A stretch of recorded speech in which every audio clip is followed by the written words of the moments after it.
less than, Yeah, this one yeah. was less than VOD. What to do? What you can do is that, so there are two variables at the end right here, which is B and D.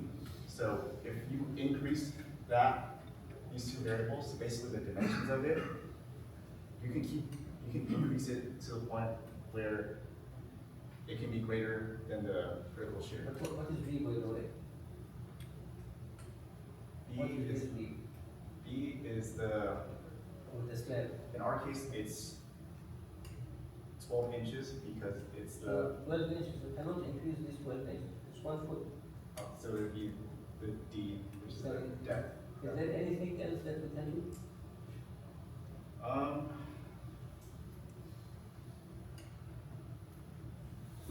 there's also the size modification factor right No, here. the size, Right? Can we also you do? cannot play with. Okay. Yeah. So what else can you do? Well, I mean, the only other two variables now are Yeah. the rho and the F prime C. And so if F prime C were to increase, so if you increase the strength of that, that means that you get a higher concrete shear strength. Or increase the ratio of the Yeah, steel. or the steel reinforcement ratio as well. Yeah.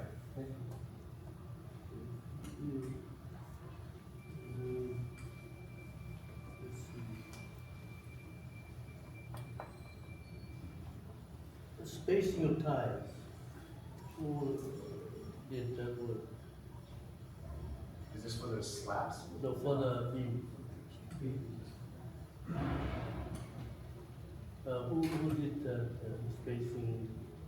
I did the steer runs. We worked on it together this year. Three of us were here. Maybe I go to the next one. Alan, Yes. what do you do for this project? I did columns. You did columns. Okay, columns. Could you repeat the process you went through to design the columns? Just briefly. I got most of everything you said about how you calculate the forces on the columns and you determine the number of bars in your columns. Then the lower part in determining the number of dowels go into your columns, your footing. Can you basically repeat? Repeat. That's right. So, well, we did use an external tool to figure out how to calculate the dimensions. I remember that you have to calculate the nominal load first, and then from that nominal load, you can figure out the area of gross of the column, and afterwards you can figure out rho and the air steel to use to reinforce the column for our design. But we weren't able to show those calculations in our slideshow, but it is in our design report. No, it's just the overall. Now you finished designing your column, you got your vertical bars. And what about your dowel? The dowels into your footing. Our dowels aren't footing. I believe that's part of the ACI code chapter 10, I believe. I don't remember the exact formulas, but I do remember as part of the process we do have to look into that section. We covered them in the footing. Oh, in footings. Are you talking about the length at which it extends into the footing? Well, and the column. And the consideration of the size of the dowels, considering the size of the bars and the column. Just briefly describe how you do. You did that in the presentation, but I just wanted to repeat. So we're talking about the length at which it extends from the column into the footing. So for the length at which the dowel extends into the footing, we need to take the development length, which is the larger of these two ranges that we used, and the amount that it extends into the column, which is the amount that it splices with the long bars. We take it to the splicing, which is the larger, which is this. Since they have two different diameters, the dowels and the long bars. So we take it to the larger development length of the larger bar and the splice length of the smaller bar. Okay, thank you. Okay, so let us can you show me the bending moment and the axle for the tools for the column? Yes. why we didn't look for the maximum bending moment and maximum axial force and design, that's it? Why we have different cases of loading? Oh, we chose 3 different cases of loading, and then from those cases, we just visually looked at the ones that had the highest values for each floor. So for floor 1, for example, the combination load 3 had the highest axial load at 1,000 kills. And Why didn't you go to the maximum axial force and design for the column and go for the maximum bending moment and design for the column, that's it? Why you have all the cases of loading, you know? to Yeah, usually when we went to the beam, okay, we look for the maximum bending moment. We look for the maximum shear. We design for the maximum bending moment and maximum shear. When it comes to the column, we didn't look for the maximum bending moment nor the maximum value of the axial force. We look for all the combinations of the bending moment and axial force. Do you know why? do not, unfortunately, at this time. So if you go to the interaction diagram, okay, you have here different cases, right? Some cases that are close to the orange one, and some cases are below the orange one. Okay? So if you look for this case here, this is having the maximum axial force Yeah. and small value of the bending moment, and this was the closest one, so there was critical one. And this one here, have very small value of the axial force relative to this one, Right. but have large value of the moment, and this was close here. So that's why when we design, we don't look for the maximum moment or the maximum axial force. We have to look for all cases of loading and see each dot that you have here representing a case of loading. Right. So when you design a column, you don't look only for the maximum axial force or the maximum bending moment, because some value maybe have an intermediate value of the moment and intermediate value of the axial force, and the point will be outside the interaction diagram. Right. So although this is not the maximum axial force, nor the maximum bending moment, still it is unsafe. It is outside the diagram. So that's why I have the difference. So how did you calculate the spacing between the ties? That was from the tool that we used. We didn't go in depth on the calculations, unfortunately, but the ACI codes are listed on the slide. Okay, how did you calculate? You already told us about the longitudinal bar. What about the ties? Okay, what is the spacing between the ties? I believe it's supposed to be 12 times the area of the bar over the area of steel. Can you go to the longitudinal cross section or longitudinal section of the column? This. Yeah, this one. I would like to know how you calculated the spacing between these ties.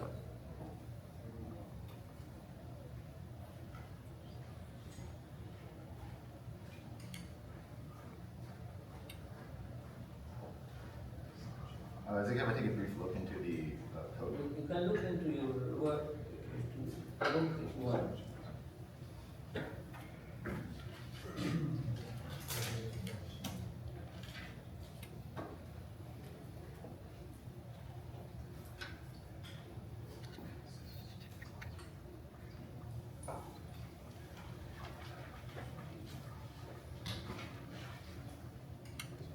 Teresa, Yes. Apologies.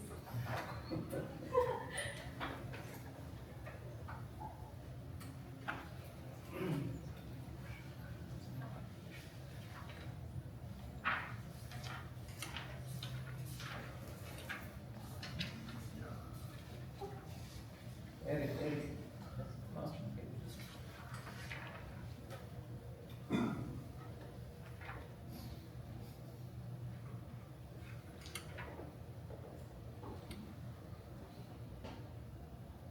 So under ACI code 25.7.2.1, the ties are, the center standard spacing should not exceed 16 times the longitudinal bar diameter or 48 times the diameter of the ties that we chose. Or, Or 4/3 of the aggregate diameter as well. no, that's, okay, Okay, read.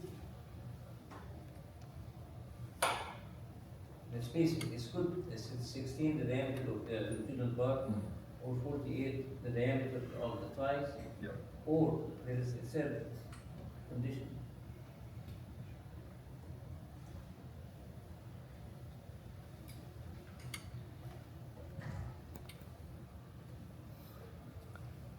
Okay, it is the least dimension of the cut, the smallest dimension of the cut. So there is, to us, there is no, Yeah, I so, think, from when Professor Bumi asked you about this, ask about the, why you live in romance, okay? You said, I don't know, because it's good, you know, the force Yeah, of I was God, but incorrect. I want you to answer, use the terminology that we used in the 162. Why we have rho should not exceed romance. Why? The area of steel should not be larger than AS max. What will happen if I increase the area of steel more than AS max?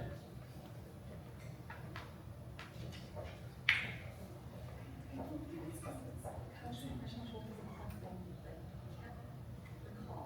can't recall the terminology. No, it doesn't. I know that you know. Do I? My God, so, okay. Okay, I'll ask somebody else to come back to you. Yes, thank you. May I go look? Thank you. The area.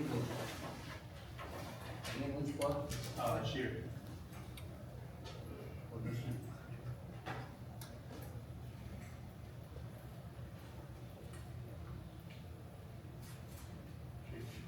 Okay, so this is the equation of the shear. Assume now, when for any reason we use this equation to calculate the shear. Okay? By the way, this is not VC, this is VVC. When you, this is VC, there is no phi, there was another equation with a phi, so this is correct here. So if we use this equation here, and the value of VC was larger than 5 lambda square root of f prime c, okay, what to do? In that case, we need to change, we could change, okay, so since we could change the area of the road. You don't have to change anything.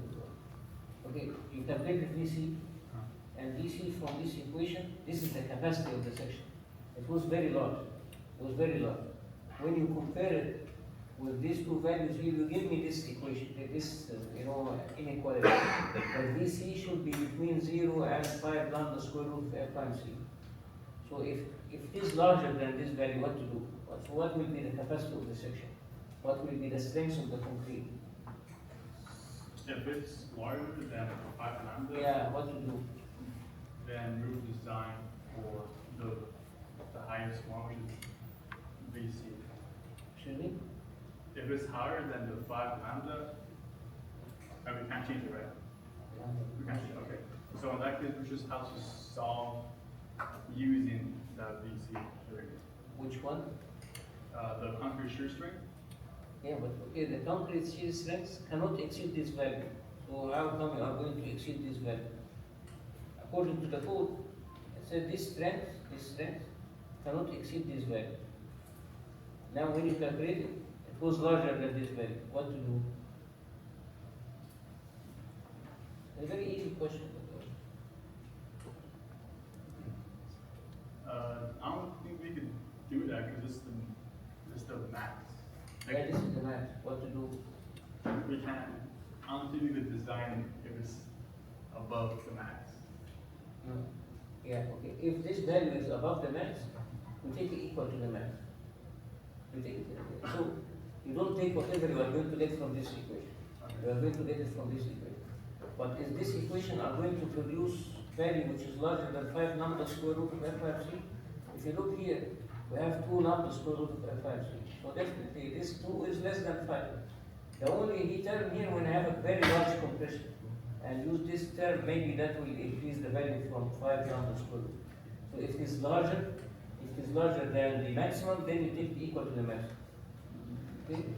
So what is this value we use it for? So this value right here is VC over 2.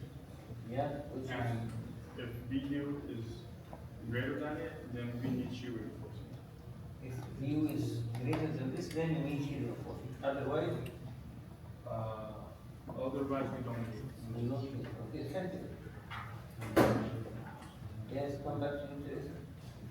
Yes, Yes. so, according to ACI code 9.3.3.1, if there's a limitation on the ratio for steel to the dimensions because it will cause overload, Because what? because of overload. What does overload mean? I think overload means, when the section is going to leak properly. Yeah, the section will, something else will happen. It's brittle, Yeah, brittle, brittle. brittle. It Okay. needs to be ductile. Can you know, give me other term for brittle type of failure? What type of failure that we are going to get? Compression, right? Hmm? Compression control. We won't have tension control failure. If rho is larger than rho max, Row is larger. then we have brittle failure. They have brittle failure. This means we don't have tension control failure. The term is what? Tension control failure. So we would like always to design for tension control failure. Okay? I just have a comment, a suggestion. Your textbook is a very good textbook. After every section, every chapter, you have summary. In your report, you should start with a summary, like for shear design. These are your criteria. These this basically roadmap that you would want to present to us. This is what you follow in this design. Same thing with flexure design. That's a whole beautiful display, all itemized. Just follow it. And then you have to start thinking as a designer. I know that you are trying to survive and trying to graduate. But eventually, you have to believe you are engineers now. In fact, you walk out here, you already are an engineer. So you have to think in a very broad term. For example, when I ask, what happened if your design show that you require shear reinforcement for your concrete slab? You should have an instinct. I don't want to reinforce that. Maybe I can increase the depth or something. Or maybe I look at those formulas. Maybe I can increase the strength of my concrete. You know, you find all kinds of ways to do what you feel is ideal for you. You start thinking about how you can optimize your design. You try to learn all the tricks you can. But before anything else, you look for some help. The help is the list of everything that you need to do, the roadmap for everything that you want to do. Because as engineers, first of all, we are accused of being conservative. We over-design. That's what happens. But the reality is that we are very logical people. We follow, things. We don't just come up with whatever haphazard design. We always have reason. We are rational people. Even if we are wrong, we're still rational. And that's our philosophy of life. So that's one thing I see in that when I was teaching, I think I gave out too much information up front. For example, before you do your report, you should go to the office and find all reports and look at them. Which one you really like. There are outstanding ones. And when you do the detailing, you also have a handout, hard